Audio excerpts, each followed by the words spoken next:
অমূল্য রতন সরকারের এখানে গান গাই নাকি? ও বোঝরে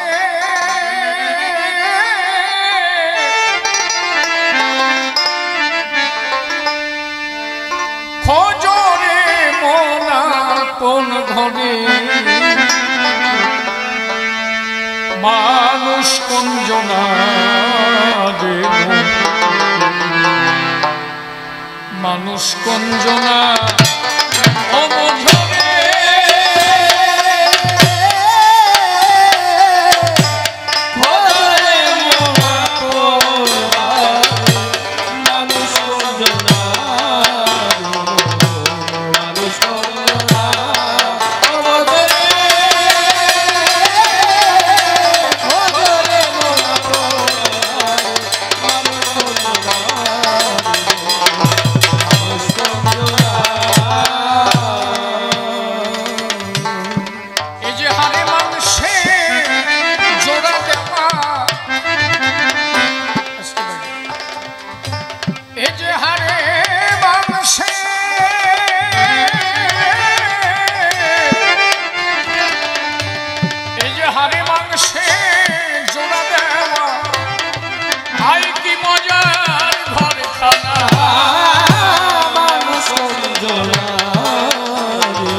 একদিনও তার খবর করলি না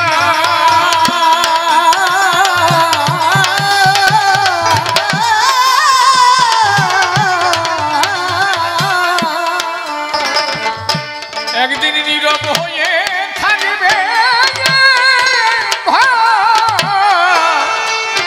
সে না থাকলে ঘরের ভিতর একদিনও তার খবর করবি না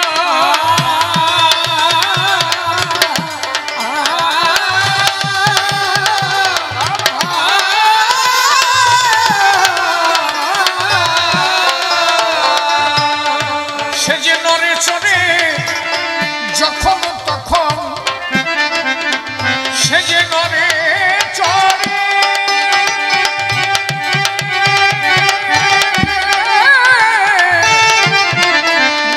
চলে যখন তখন কথা পায় দেখা দেয় না মানুষ কঞ্জনা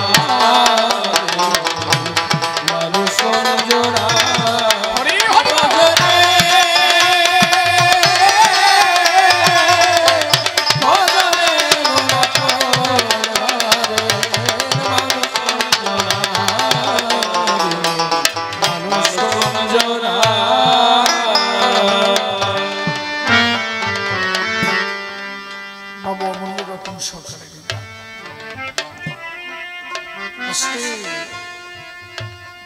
বোঝরে খোঁজরে মন আপন ঘরের মানুষ কঞ্জনা এ তো হাড়ে মাংসে জোড়া দেওয়া হাই কি মজার দরকার গান গাইতে শিশির গায় তাই তো আপনারা কি দেখতে পাচ্ছেন কে গান গাচ্ছে দেখা যায় কি শুধু দেহটাকে দেখা যায় যা থাকলে কেউ কথা কয় আর যা না থাকলে কেউ অসার হয়ে পড়ে থাকে তার কোনো হুঁশ নাই সেই সত্তা যার মধ্যে আছে সেই সত্তাকে যে জেনেছে সেই প্রকৃত মানুষ তোমার মধ্যে মানুষকে এটা তো ট্যাক্সার একটা খাঁচা আমি কি আমাকে কোনোদিন চিনতে চেয়েছি না চিনেছি না দেখেছি আমি যে আর একজনের কথা বলি অমুককে আমি জানি, ওই যে কেমন মানুষ করে আমার সিনাই আমি আমারই চিনি নাই কোনোদিন, তার একজন আমার মধ্যে যে আসে যায় আমি তারে কোনোদিন দেখি নাই। আমি দাঁড়িয়ে গান গাই, দেহ তো আর গান গায় না। পাখি যদি উড়ে যায় দেহ কি আর কথা কয়? তাহলে কথা বলে কে? ভিতরে একজন আছে, সে কথা কয়। 21,620 বারে এই দেহ ঘরে আসা যাওয়া করে। ফাঁদ পেতে তারে যে জন একবার ধরে, ধরা মানুষ ধরতে পারে। এই জন্য বাবু বললেন, সেই মানুষ ধরা মানুষ হলে তার হুকুমে মানুষ চলে।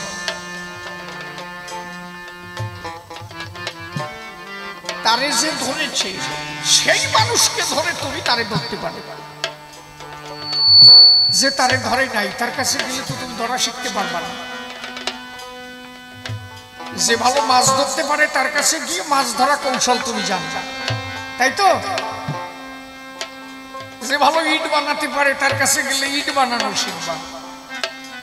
যে ভালো মাইক চালাতে পারে সেই ইলেকট্রিশিয়ানের কাছে গেলে তুমি ভালো শিখতে পারবে। যে যার উপরে দক্ষতা করেছে তার কাছে গেলে তুমি দক্ষ কারিগর হবা।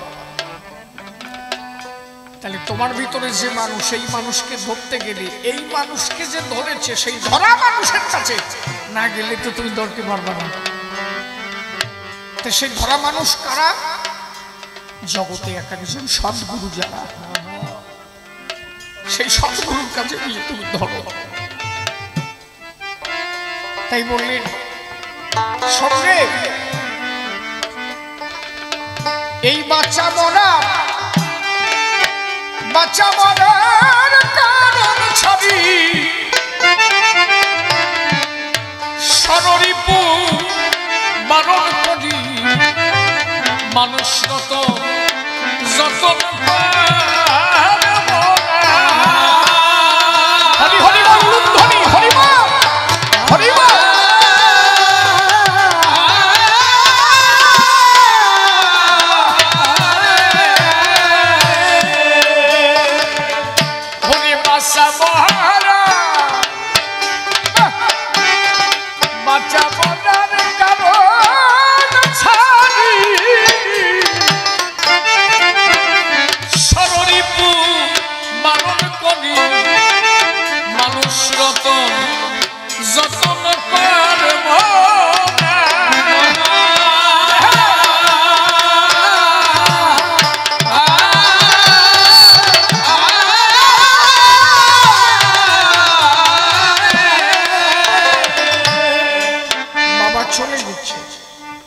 পাশের বাড়ির লোক ডেকে বলছে যে আমার বাবা চলে গেছে, আপনারা একটু আসবেন, বাবার সৎকার করতে যাবেন।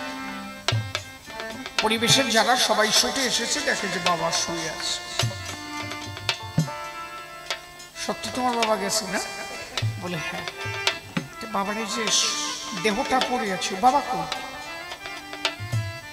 বলি এটা আমার বাবার দেহ। বাবা কই? বলে যিনি আমার বাবা ছিল সে আর নাই। বাবার শুধু দেহ খারাপ পড়ে আছে, ভিতরে যে কথা বলতো সে আমার বাবা ছিল, সে কিন্তু আর নাই। তাহলে আমি তুমি আমরা চিনাচিনি শুধু দেহের চিনাচিনি করেছি, ভিতরে যে তার কি দেখেছি? লালন ফকির বললেন আমার বাড়ির পাশে আরশিনগর, সেথায় এক পড়শি বসত করে, আমি একদিনও না চিনিলাম।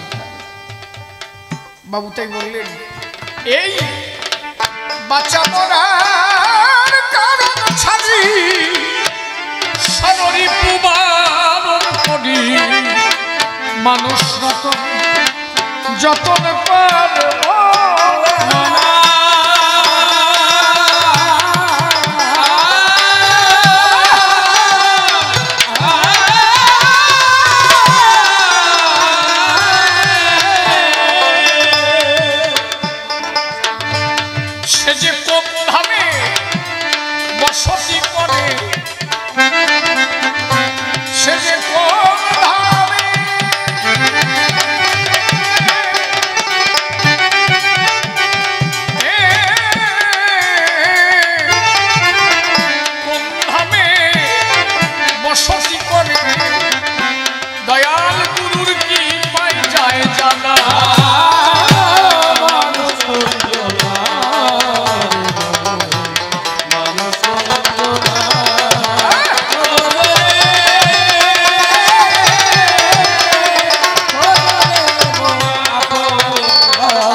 ছোট্ট একটা ঘটনা আজকে বলে যাই, আর কবে আসবো কি আসবো না তা তো জানা নাই। তোমরা দুজন কি চলে যাচ্ছ? যাওয়া করবা কি, রাত তো কমাই নাই। বাবু অমল রতন সরকার, ওনার একবার টিবি রোগ হয়ে গেল, জানা আছে কি? ওরা টিবি হয়েছিল, টিবি। তখন কিন্তু এই টিবি রোগের কোনো ঔষধ বের হয় না। পাগল বিজয় সরকার তখন বেঁচে আছে। আমারে বাবু অমূল্য রতন সরকার আমারে বসায় করে বলেছে, আমার বাড়িতে গিয়ে অনুষ্ঠান বলছে, শিশির শোন, আমার টিবি রোগ হলো, আমি মারা যাব। আমি অসার হয়ে শুয়ে থাকি, আমার মুখের মধ্যে দিয়ে মাছি যাওয়া আসা করে, আমি কিছু জানি না, অচৈতন্য অবস্থা। বললেন টিবি রোগের তখন ঔষধ বের হয় না। পাগল বিজয় সরকার তখন বেঁচে আছে। একদম একটা আশ্চর্য ঘটনা, বাস্তব ঘটনা, শুনে রাখো, হয়তো অনেকে নাও জানা থাকতে পারে। বললো আমি মারা যাব, চারিপাশে খবর হয়ে গেল। পাগল বিজয় সরকার তখন থাকেন কেউটিয়া, নৈহাটি কাকিনাড়ার পাশে কেউটিয়া গ্রাম, নাম শুনেছ? ওই কেউটিয়াতে বিজয় বাবু থাকতেন। আস্তে ভালো কথার সময় কথা পাই, ছাতা বোঝে না। আমার দিক থেকে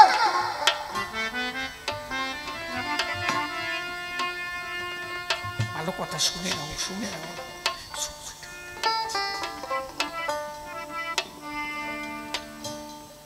ওনার শরীর খারাপ।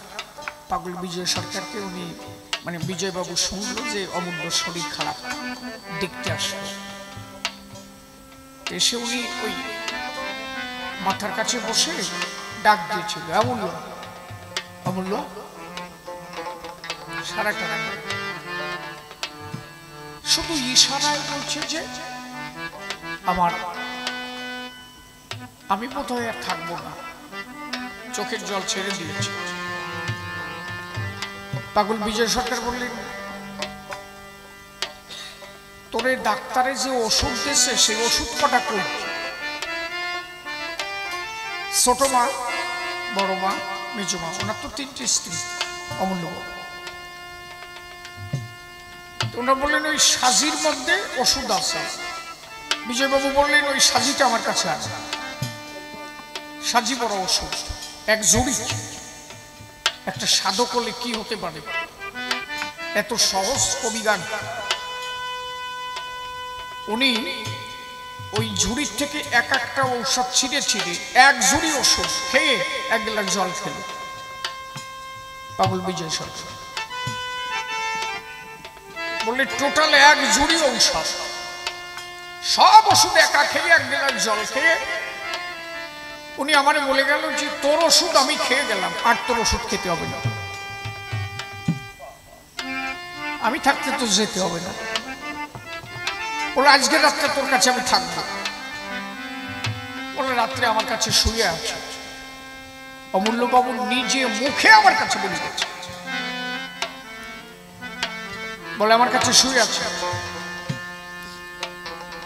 রাত দ্বিপ্রহর চলে গেল, 3য় প্রহরে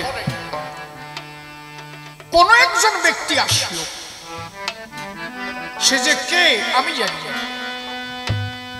বলছে পাগল বিজয় সরকারের সাথে তার সাথে কথোপকথন হচ্ছে। আমি বিজয় বাবুর কথা শুনতে পাচ্ছি, কিন্তু বিপক্ষে যে বলছে তার কথা আমি শুনতে পাচ্ছি না। সে কোনো দেবতা না কোনো ভগবান না কোনো প্রেতাত্মা, তা আমি জানি না। তবে আমি বিজয়বাবুর কথা শুনতে পাচ্ছি। অমূল্যবাবু বলছে যে বিজয়বাবুর কথা আমি শুনতে পাচ্ছি, কিন্তু বিপক্ষে যে কথা বলছে তার কথা আমি শুনতে পাচ্ছি। হঠাৎ করে বিজয়বাবু বলে উঠলো, তোর যদি ক্ষমতা থাকে আমার কাছ থেকে নিয়ে দেখা। অমূল্যবাবু বললেন, তখন আমি চোখের জল ছেড়ে দিলাম। বলে আমি তখন বুঝতে পারলাম হয়তো আমার শিওরে জম দাঁড়িয়ে আছে, তার সঙ্গে ওনার কথা কাটাকাটি হচ্ছে, আমারে নিয়ে যাবে বলে এসেছে। বিজয়বাবু যদি খালি বলে ঠিক আছে আমি ছেড়ে দিলাম নিয়ে যাও, সাথে সাথে উনি চলে যাবে। বলে তখনকার পরিস্থিতি শিশির কি হতে পারে? আমার তো চোখ দিয়ে জল ঝরতেই কালে আছে। বহু সময় কথা কাটাকাটির পরে এমন সময় বিজয়বাবু বলল, মা তুই এসেছিস। আদ্যা শক্তি মহামায়া বিজয়বাবুর সামনে এলো। অমূল্যবাবু বলছে, আমি শুধু ওনার কথা শুনছি, বিপক্ষে যারা বলছে তাদের দেখতেও পাই না, তাদের কথাও শুনতে পাচ্ছি, শুধু ওনার কথা শুনছি।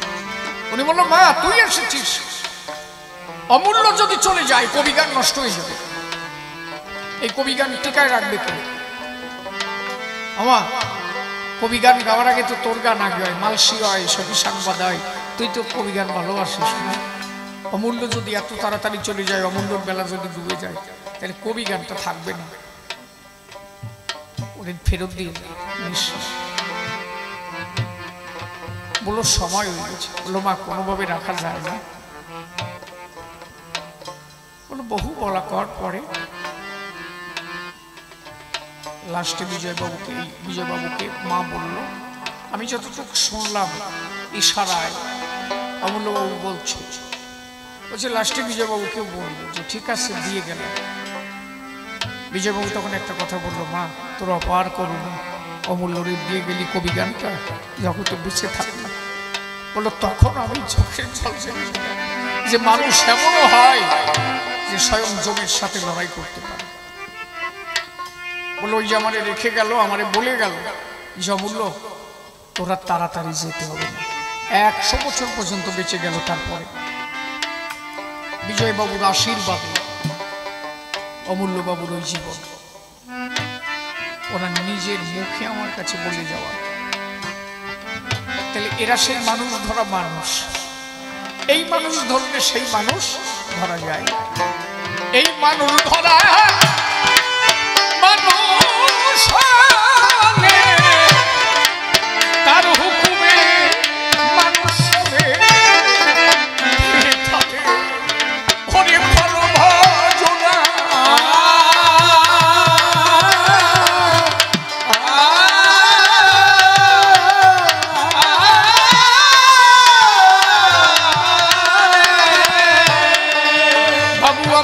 শুধু পরকে বোঝায়, হরি অমূল্য শুধু পরকে বোঝায়, নিজে কিছু বুঝলো না।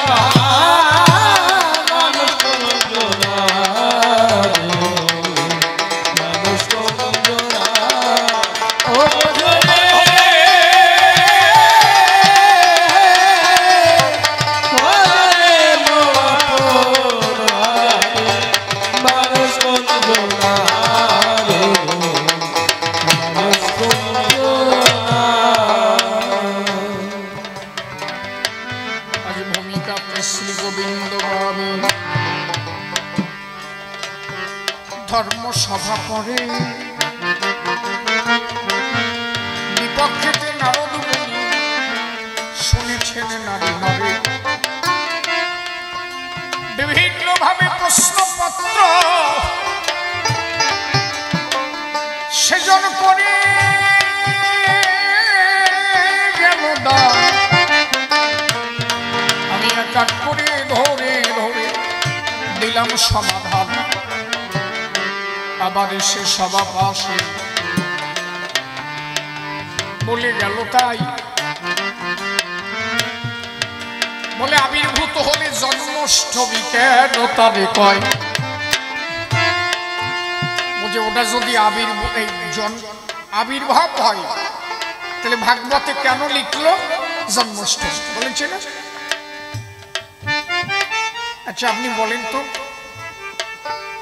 আপনার কাছে একটা বার্থ সার্টিফিকেট আছে তাই তো, যারে বলে জন্ম সার্টিফিকেট।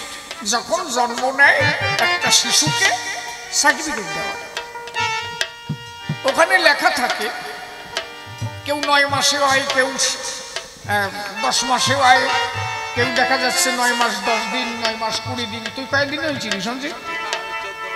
14 মাসে না, যাক ভালো। হ্যাঁ, তাহলে আচ্ছা, তাহলে যে ডেট মানে যে বার্থ, ঠিক আছে, পরে কোশ্চেন দুজনে করে। এই যে বার্থ সার্টিফিকেটটা লেখা হলো যেদিন ভূমিষ্ঠ হলো, তাই তো? সত্যিকারের জন্ম কি সেই দিন হয় না? জন্ম কবে হয়? তোমার জন্ম কবে হয়েছে ওইটাই কি আসল ডেট? মূলত যে তারিখে জন্ম তা কি কোনো কেউ লেখা থাকে? সে কে জানে? একমাত্র জানে মা আর বাবা, তারা দুইজন।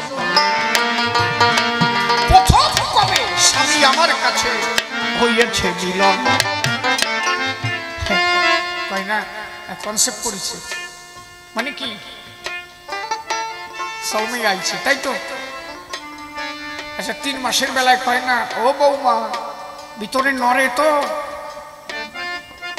মানে জন্ম তো হয়ে গেছে, ওইটা তো নড়ানড়ি এরকম বলে। পা একটু পাও হলি, তারপরে ঠেলা গুঁতো দেয়, নাঠি দেয়, শীত হয়ে শোয়া যায় না, বুট হয়ে শোয়া যায় না, তাহলে জন্ম আগে হয়ে গেছে। পরে দেহটার জন্ম হয় শুধু, তাই তো? দেহটা পূর্ণাঙ্গ ভাবে আসে যেদিন, সেই দিনে জন্ম তারিখ বসায়। মূলত জন্ম কবে? যেদিন মা বাবা হয়েছিল মিলন, সেদিন প্রভু আমায় দিয়েছিল এ জগতে, সেই দিন আমার পূর্ণ জন্ম হল। কথা বোঝা গেছে কি? আচ্ছা, এই কথা কি কোনো সার্টিফিকেটে লেখা থাকে নাকি? জাগতিক কথা আর আধ্যাত্ম জগতের কথা, দুটো কথা এক জায়গা করলে হবে না। জাগতিক মানুষকে বুঝাবার জন্য জন্মাষ্টমী, তাই তো? অষ্টম গর্ভ জাত, অষ্টম গর্ভে এসেছিল। আচ্ছা, গর্ভজাত মানে কি? দেবকীর গর্ভে এসেছিল ভগবান, তাই? ওর এত বড় গর্ভ কবে হয়েছে যে ভগবান ধরে? ও জায়গা হচ্ছে বায়ু গর্ভ, বায়ু দিয়ে পরিপূর্ণ ছিল। ভগবান যখন আবির্ভূত হলো, বায়ুটা বেরিয়ে গেল, তিনি স্বয়ং আবির্ভূত হন, ওই গর্ভে তিনি থাকেন না। এই জন্য ওটাকে বলা হয় বায়ু গর্ভ, তাই তো? তার গর্ভে কে ধরে? হ্যাঁ, যেহেতু অষ্টম গর্ভে তিনি এসেছেন ভুবনে, তাই জন্মাষ্টমী বলে সবাই জানিয়ে ভুবনে। কিন্তু মূলত তার জন্ম এ জগতে নয়, তিনি যে কোনো মুহূর্তে আবির্ভূত হতে পারে, নিঃসন্দেহ হয়। আপনারা এখানে আছেন, এই মুহূর্তে ভগবান এখানে আবির্ভূত হতে পারে। তার যদি প্রয়োজন পড়ে এখনই তিনি এখানে আসতে পারেন।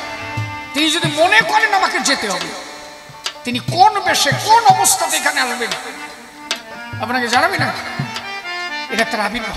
তিনি যে কোনো অবস্থায় আসতে পারেন। দেখবেন কোনো কোনো আসরে বড় বড় কুকুর যে বসে থাকে গান শোনে, একটু পরে দেখবেন সেই কুকুরের কোনো খবর নেই। কোনো মহাসভা এসে ওখানে আবির্ভাব হয়ে গান শুনে চলে গেল। তিনি যে কোনো করছে, আপনি দেখবেন কোনো অদৃশ্য দেখা যায় রাস্তা দিয়ে একা। কোনো দিন যদি কারো ভাগ্যে থাকে, আপনি চলে যাচ্ছেন, কোন একটা মেয়ে আপনার সামনে দিয়ে বেরিয়ে গেল, একটু সামনে গিয়ে দেখলেন আর নাই। এরকম অনেকের কপালে ঘটেছে। কোথায় গেল তার খবর পাওয়া গেল না। তার মানে কি? কোনো একজন মহাজন হয়তো এসেছিল, হয়তো আপনার কপাল ভালো, তাই আপনার দর্শন হয়েছে। আবার অনেকে পেতাত্মাও দেখি যে বয়টয় পেয়ে শীত হয়ে পড়েছে, যার কপালে যা জোটে নাকি। সবাইকে সমান হয় না। সাধকের কাছে সাধক যায়, ভালো মানুষের কাছে ভালো জিনিস যায়, আর মানুষের কাছে নাকি। তবে সাধকের কাছে প্রেতাত্মা বেশি যায়, এটা একটা বিষয়। যদি বলেন কেন সাধকের কাছে যায়, এই জগৎ থেকে মুক্তি পেতে সাধকের কাছে যায়। আপনি একবার একটু মুক্তি দেন, আপনি শুধু একবার বলেন আমি এই দেশ ছেড়ে সেই দেশে যেতে পারি। আবার সাধকের কাছে সেই মানুষ আসে, কারণ সাধুকে চিনতে সবাই চায়, সাধুকে ধরতে সবাই চায়, সাধুর চরণধুলি সবাই চায়, বৈষ্ণবের চরণধুলি সবাই চায়। যে ধুলি হলে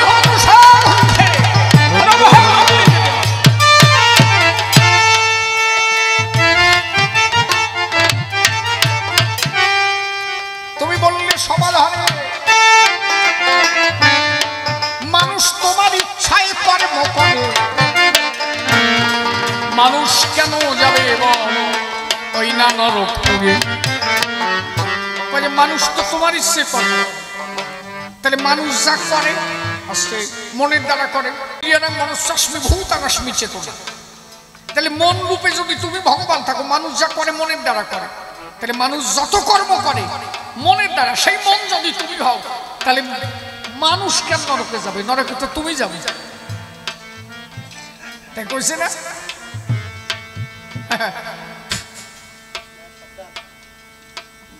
কি রে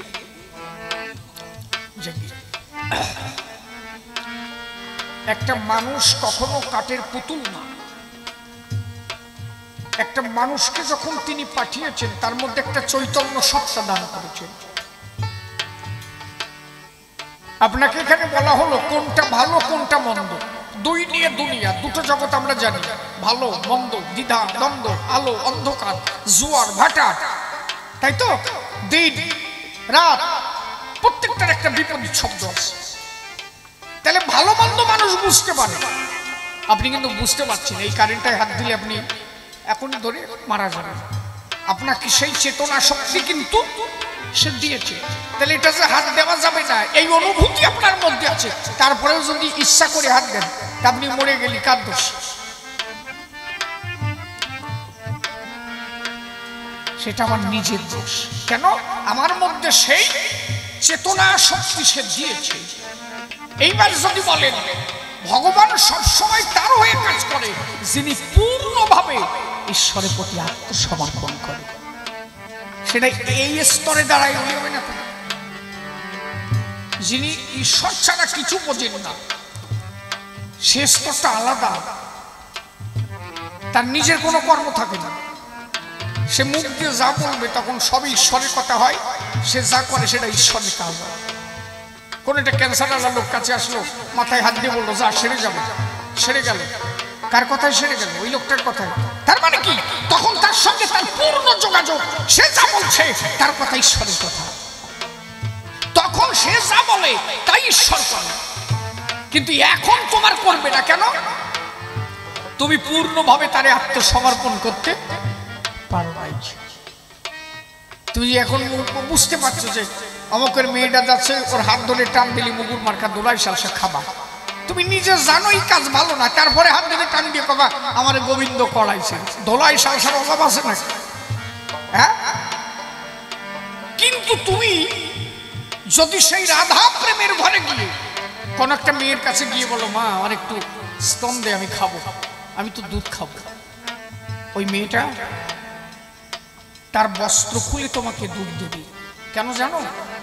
তোমার ওই চাহনি দেখে, তোমার ডাক দেখে সে বুঝতে পারবে যে ইনি জাগতিক জগতের মানুষ না, ইনি কোনো একজন মহাজন। কোন একটা মেয়ে রাস্তা দিয়ে যাচ্ছে, একজন সাধক যে বলছে মা এটা দুধ দে না খাই, মেয়েটা ব্লাউজটা খুলে বলছে নাও খাও। বলে মা ছোটবেলা খেয়েছি, তোর কাছে খেয়ে আনন্দ পেলাম, এই খাওয়া আর তোমার আমার খাওয়া এক নাকি? কারণ সে তখন যা করছে তার ইশারাই করছে। মেয়েটা তার লক্ষণ দেখে বুঝতে পারছে ইনি সামান্য মানুষ নন। মেয়েটা বাড়ি চলে গেল। মেয়েটার বেস্ট হয়েছিল ক্যান্সার। পরের দিন ডাক্তারি রিপোর্ট করাতে গেল, বললো তোমার ক্যান্সার নাই, সেরে গেছে। বললো এটা হতে পারে? বলে তা জানি না, কালকের রিপোর্ট সব ভুল হয়ে গেছে। বলে আমি এটা জানি না, তবে কালকে একজন পথিক আমার বলেছিল মা একটু স্তন সোধা দিয়ে খাবো, আমি তাদের দিয়েছিলাম। আমার মনে হয় কোনো একজন সাধক এসে আমার রোগটাকে নিয়ে চলে যাবে। আচ্ছা, তার খাওয়া আর তোমার আমার খাওয়া এক হবে না? কারণ সে তখন যা করছে সেই কাজ ঈশ্বর করে, সেই ঈশ্বরের কথায় চলাফেরা করে, সে তখন যা করে তখন ঈশ্বর করায়। কিন্তু তুমি তো এখনো নিজের মধ্যে নিজে রয়ে গেছো, এখনো কি ভালো কি মন্দ তুমি সব বোঝো। লঙ্কা বেশি হয়ে গেলি ও তরকারি খাওয়া যাবে না, এটা সাধক হলে কেমন হয় জানো? হাজার মানুষে খাচ্ছে, লঙ্কায় খেতে পারছে না, আর ওই সাধক আনন্দে খাচ্ছে। সাধকের কাছে জিজ্ঞাসা করা হলো কেমন হয়েছে রান্না, সাধক বলছে অমৃত। কেন জানো? ও খাবার তো সাধক খায় না, ওটা শুধু নেওয়ার দরকার, নিচ্ছে যাত্রা তার কাছে দিচ্ছে, প্রভু তোমারটা তুমি নিও।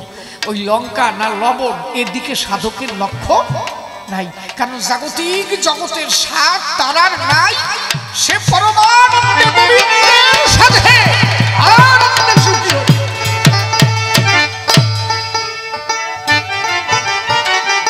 তাহলে একটা মানুষ কর্ম করলে সেই কর্ম ঈশ্বর করে, সেটা কখন? যখন পূর্ণভাবে আত্মসমর্পণ কেউ করে। আর এর আগে যে যা করে তার কর্মের ঠেলা সে যাবে ভোগে, তাতে কি হবে? গোবিন্দ কি করবে? গোবিন্দ সাধারণ মানুষের জন্য একটা বাণী দিয়েছে, কি? সত্য সরল পবিত্রতা মেনে চলো। তিনটি কথা। আপনি মাঠে একটা গরু দিয়েছেন, আচ্ছা একটা গরু দড়ি দিয়ে আপনি আগে দেখবেন না যে পরের ফসল পায় কিনা? দেয় তো আগে। তারপরে যে কি মারে আপনাদের এখানে কি বলে? খুঁটো না গোস কয়? খুঁটো কয়। তাহলে একটা খুঁটো দিয়ে চারিপাশে দেখে যে ফসল পায় কি না, যখন দেখে যে পায় না তখন গোস দিয়ে আসে। আচ্ছা ওই গরুটা যদি দড়ি ছিঁড়ে পরের ফসল খায় আর ওই মালিক যদি 2-4 বাড়ি দেয়, ওই গরু কি কখনো তার মালিকের দায় দিতে পারে? তোমার দড়ি দিয়ে থুয়ে ওইটুক দিয়ে এসে যে এইটুকের মধ্যে মাতুপড়ি করে খাও, তা তুমি দড়ি ছিঁড়ে যদি পরের তা খাতে যাও, বাড়ি যদি তোমার কপালে জোটে, তা কি মালিকের দোষ আছে নাকি? ভগবানও তিনটে বাণী দিয়েছে, একটা দড়ি দিয়েছে, সেই দড়িটার নাম কি? সত্য সরল পবিত্রতা। চরিত্র ঠিক রাখো, সত্য কথা কও, হ্যাঁ, সরলতা রাখো, জটিলতা হলো। এই তিনটে বাউন্ডারির মধ্যে থেকে তুমি খাও, তোমার নরকের ভয় নাই, আমি তোমারে ধরে নেব। এখন তুমি যদি এই দড়ি ছিঁড়িয়ে আকাম করে বেড়াও, তোমার যদি নরকে যাই, তাতে ভগবানের কি দোষ? তুমি তো ভালো মন্দ বুঝতে পারছো। আর যদি পূর্ণভাবে তার প্রতি আত্মসমর্পণ করতে, ভালো মন্দ ধার দাবি ধারি না, হে গোবিন্দ তুমি বিনে আমার আর কেউ নেই। সুখেও তুমি, দুঃখেও তুমি, আনন্দেও তুমি, কান্নায়ও তুমি, জগতেও তুমি, আকাশেও তুমি, লতায় পাতায় কীটপতঙ্গ তরুলতায় সর্বভূতে তুমি। সে যখন যা করে তখন তা ঈশ্বর করে। এই জন্য নারদ বলি তোমারে, আমার কথা লও, আগে আত্ম অহংকার নিজে বর্জন করে লও। আচ্ছা দুর্যোধনাদি ধ্বংস হয়ে গেল কেন? আত্ম অহংকারের সাথে। ও তো নিজের ভালো মন্দ গোবিন্দের প্রতি দিতে পারে নাই। যুধিষ্ঠির একা স্বর্গে গেল কেন? যা কিছু করেছে গোবিন্দ সারা যুধিষ্ঠির আর কিছু বোঝে নাই, তাই তো? তিনটে মালা দিল। নারদ বলল প্রভু, নারদ বলল গোবিন্দের দলে, প্রভু কি তুমি ওই দলে কেন? বলে শোন, আমি ওই দলে কেন জানবা? পাণ্ডবদের ঘরে আমি কেন? বলে প্রভু একটু জানতে চাই। বলে এটা কাজ কর, কি? তুমি যে দুর্যোধনের কাছে বলবা যে শুনলাম একটা সূচের ছিদ্রের মধ্যে দিয়ে একটা হাতি প্রবেশ করেছে, দেখো তো দুর্যোধন কি কয়। দুর্যোধন যে জবাব দিক ওই কথা এসে তুমি যুধিষ্ঠিরের কাছে বলবা যে যুধিষ্ঠির শুনলাম একটা সূচের ছিদ্রের মধ্যে দিয়ে হাতি প্রবেশ করেছে। সুচ বোঝা গেছে তো? আমরা কেউ সুই বলি, কেউ সুচ বলি, যা দিয়ে কাঁথা সেলাই করে। কতটুক ছিদ্র হয় মা? ছোট না? ওর মধ্যে দিয়ে হাতি যায়। নারদ যে দুর্যোধনে বলছে, দুর্যোধন এটা খবর পেলাম। কি? বলে দেখলাম যে এই শুনলাম একটা সূচের ছিদ্রের মধ্যে দিয়ে এটা হাতি গেছে। দুর্যোধন বলছে যে এই তোমার ফাও কথা আমার কাছে এসে খুলে করে শয়তানি করার জায়গা পাও না। একটা সূচের মধ্যে একটা সুতো ঢোকে না, হাতি যাবে।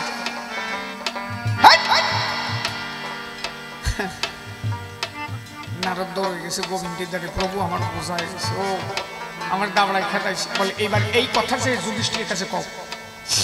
বলছে যুধিষ্ঠির এটা খবর পেলাম। কি? বলছে খবর পেলাম একটা সূচের ছিদ্রের মধ্যে দিয়ে হাতি প্রবেশ করেছে। যুধিষ্ঠির বললেন হ্যাঁ এটা হতে পারে। ও শোনার আগে দাবড়ায় খেতাইছে, আর যুধিষ্ঠির বললে হ্যাঁ এটা হতে পারে। বলে একটা সূচের মধ্যে দিয়ে হাতি যেতে পারে? বলে হ্যাঁ হতে পারে। বলে কিভাবে হতে পারে? বলে কথাটা কে বলেছে তার উপরে নির্ভর করে। বলছে যদি এই কথা আমার গোবিন্দ বলে, আমার গোবিন্দ চাইলে ওর থেকেও কমা ছিদ্র হলেও হাতি যেতে পারে যদি আমার গোবিন্দের।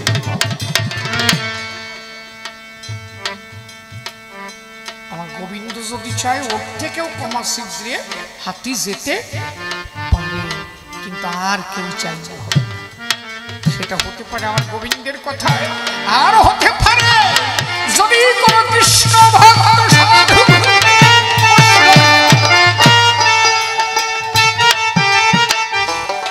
দাঁড়াইয়া বলি আমি খালি ধর্ম সমাস্থান পূর্ণভাবে যে করতে পারে আত্মসমর্পণ।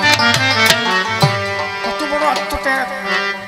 স্বর্গের দ্বারে চলে গেল একটা মোলা কুকুর সাথে, স্বর্গের দ্বারে গিয়ে দাঁড়িয়ে আছে। ধর্মরাজ পরীক্ষা করছে, যুধিষ্ঠির দাঁড়াও, কুকুর কেন সাথে? বলে ও তো এসেছে এই পর্যন্ত। বলে তুমি যে পর্যন্ত কর্ম করেছো তোমার পুণ্য ফলে তুমি স্বর্গে যেতে পারো, কিন্তু কুকুরের তো কর্ম নেই, ও যাবে কি করে? ওরে যাওয়া যাবে না। বললেন প্রভু এত দূর পর্যন্ত যখন ওই আসতে পেরেছে, ওর কর্ম ভালো না হলে আর এত দূর আসে নাই। একটা কথা কি, ওর কর্মের জোরে যদি ও স্বর্গ না দেখতে পারে, আমার সাথী আর কেউ নাই, ও একা আছে। আমি জীবনে যত ভালো কর্ম করেছি তার জন্য তো আমি স্বর্গে যেতে পারি নাকি? বলে হ্যাঁ।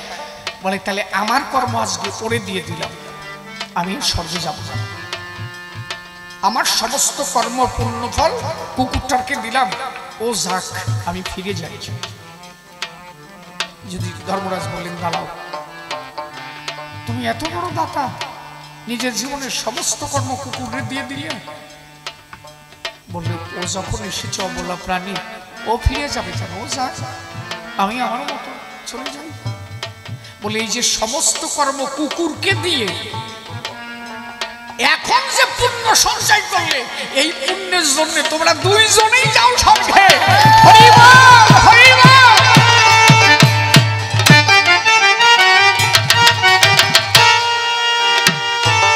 তাহলে মানুষ কতখানি আত্মত্যাগ করলে সেখানে যাওয়া যেতে পারে। আমি তুমি এক পাই পয়সা ছাড়তে চাই না গোবিন্দের দ্বারে, হ্যাঁ? আর যার জীবনের সমস্ত পূর্ণ ফল ছেড়ে দিতে ওই কুকুর যাক, আমার যাওয়ার প্রয়োজন নেই। একজন বৈষ্ণব হতে গেলে এত সোজা। কোন রকম তার অহংকার থাকলে, কোন রকম তার দেশ থাকলে, দেশ মানে রাগ, কোন রকম তার মধ্যে কামনা বাসনার স্পৃহা থাকলে তার দ্বারা কখনোই গোবিন্দ প্রাপ্তি হওয়া সম্ভব নয়। এই জন্য বলি তো মায় আমার কথা লাগা পূর্ণ ভক্তার চরণ সবার। তাহলে এ পর্যন্ত যে প্রশ্নটা স্বভাবদ্ধ ছিল, এক এক করে ধরে জবাব তারি হল। দাঁড়াইয়া বলি আমি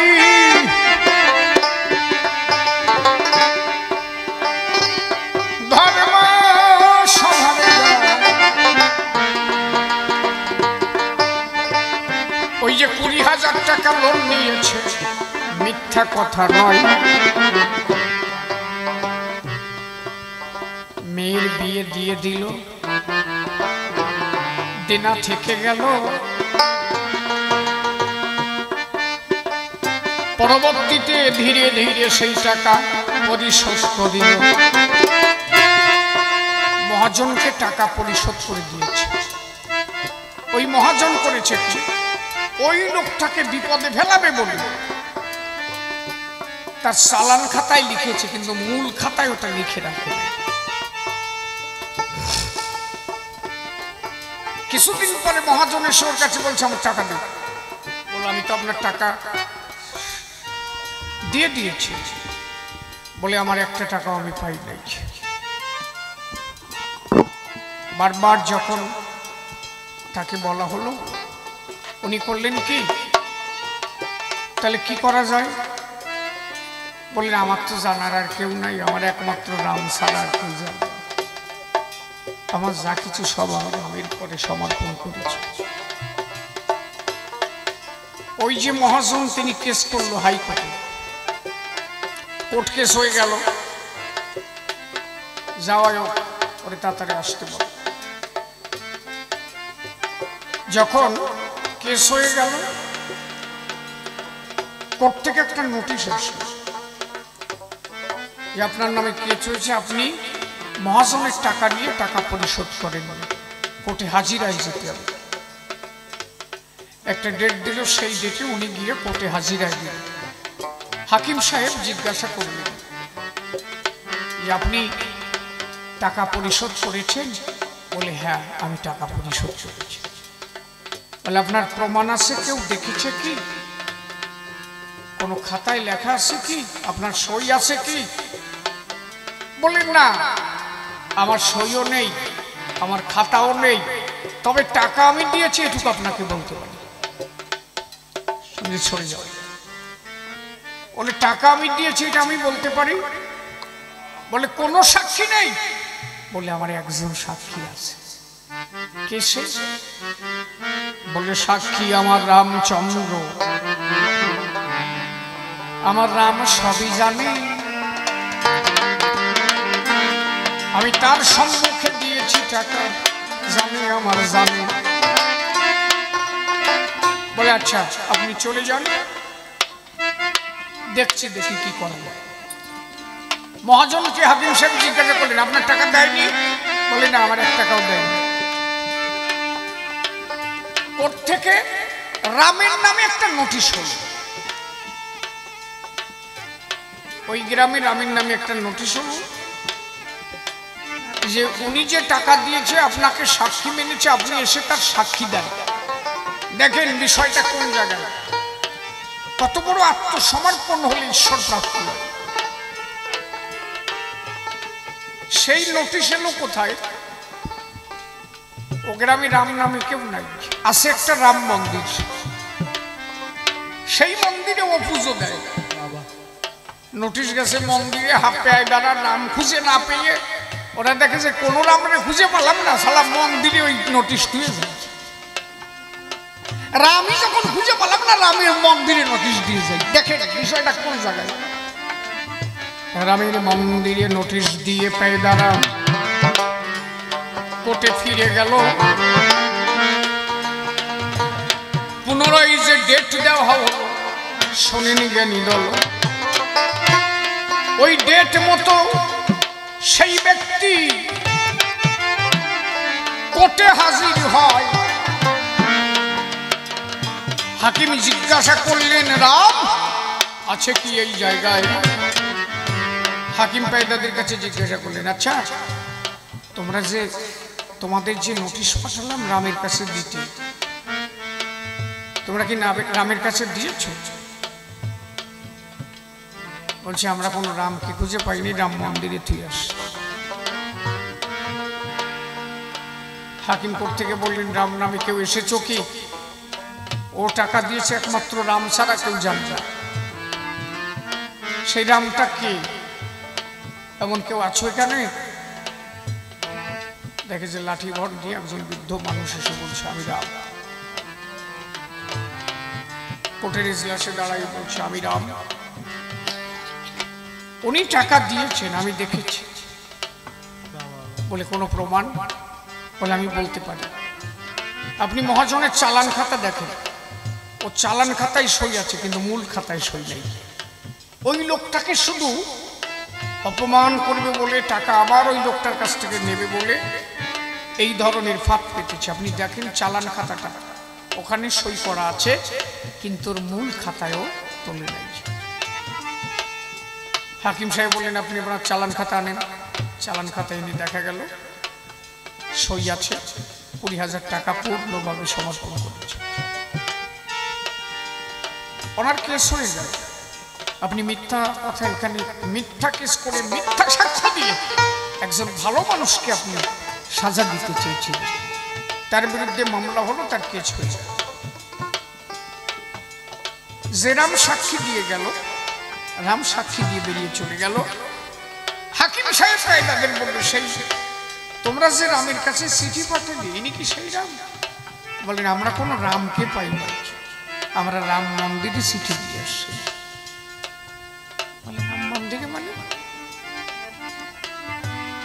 ইনি সেই রাম না? বলল না, আমরা জানি না সেই রামকে। এই যে হাকিমের মাথায় ওই ভাবনা ঘুরতে লাগলো, তাহলে সাক্ষী দিয়ে গেল কে? বিষয়টা তো এরকম নয়। তার সঙ্গে যদি কোনো রকম দেখা হয় বা সে কোনো স্থানে যায়, সেইটুক সময় কাউকে বুঝতে দেয় না যে আমি এখানে এসেছি। সে চলে যাওয়ার পরে তখন মানুষ বুঝতে পারে কি যেন একটা ঘটনা ঘটেছিল। এই সারা হবেই। হাকিম সাহেব বাড়ি চলে গেল, রাত্রে ঘুমিয়ে আছে। রামচন্দ্র এসেছে, আমি তোর কোর্টে এসেছিলাম, চিনতে পারিস না? ওরা আমার কাছে নোটিশ দিয়ে আসছে।